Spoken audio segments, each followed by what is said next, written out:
Halo guys, perkenalkan nama saya Rusnaini dari Fakultas Ekonomi dan Bisnis Islam, Prodi Ekonomi Syariah. Yang dimana dalam video kali ini saya akan menjawab 6 pertanyaan dari mata kuliah Sistem Moneter Islam. Yang dimana soal pertama yaitu apa yang dimaksud dengan Sistem Moneter Islam, jelaskan pandangan ekonomi Islam tentang uang. Ketiga, sejarah singkat dinar dan dirham.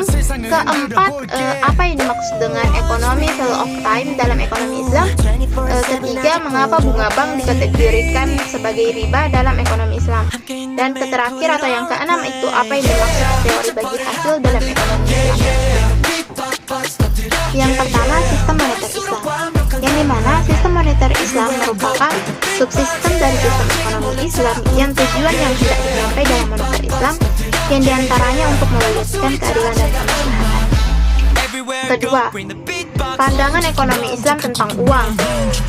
Uang dipandang sebagai alat tukar, bukan suatu komoditi, yang dimana peranan uang ini untuk melenyapkan ketidakadilan, ketidakjujuran, dan pengisapan dalam ekonomi tukar-menukar atau barter. Menurut perspektif ekonomi Islam, uang mempunyai 3 fungsi, sebagai alat tukar-menukar, sebagai satuan hitung atau pengukur nilai, dan sebagai penyimpanan nilai apabila terbuat dari emas atau perak. Ketiga, sejarah singkat dinar dan dirham. Dinar dan dirham merupakan mata uang sah dalam sejarah Islam, yang dimana sejak masa Nabi Muhammad SAW, dinar dan dirham merupakan koin yang terbuat dari logam mulia. Dinar terbuat dari emas dan dirham yang terbuat dari perak atau silver. Kedua logam mulia ini digunakan sebagai mata uang milik bangsa Romawi dan Persia. Yang keempat, apa yang dimaksud dengan ekonomi value of time? Ekonomi value of time adalah konsep di mana waktu yang memiliki nilai ekonomi, bukan uang memiliki nilai waktu. Ekonomi value of time memiliki arti memaksimumkan nilai ekonomi suatu dana pada periode waktu. Kelima, jelaskan mengapa bunga bank dikategorikan riba dalam ekonomi Islam.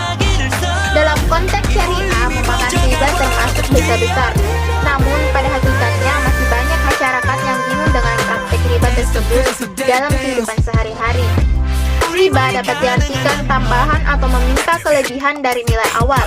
Secara lebih spesifik lagi, riba adalah meminta tambahan uang dari pinjaman awal, baik dari transaksi jual beli atau pinjam meminjam yang bertentangan dengan prinsip syariah Islam. Bunga bank termasuk riba, sehingga bunga bank juga diharamkan dalam ajaran Islam.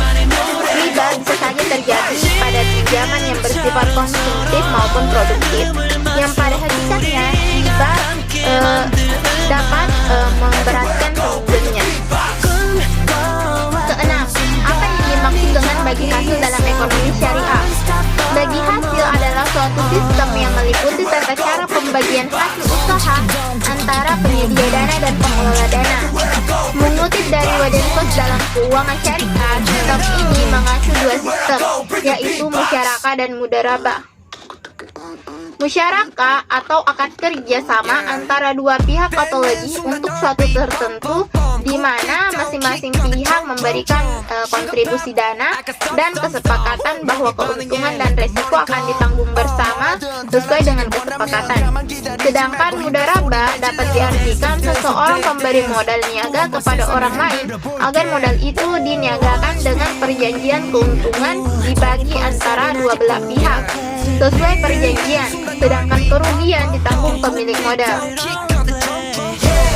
Itulah tadi jawaban dari 6 pertanyaan dari mata kuliah Sistem Moneter Islam. Lebih dan kurangnya mohon dimaafkan. Assalamualaikum warahmatullahi wabarakatuh.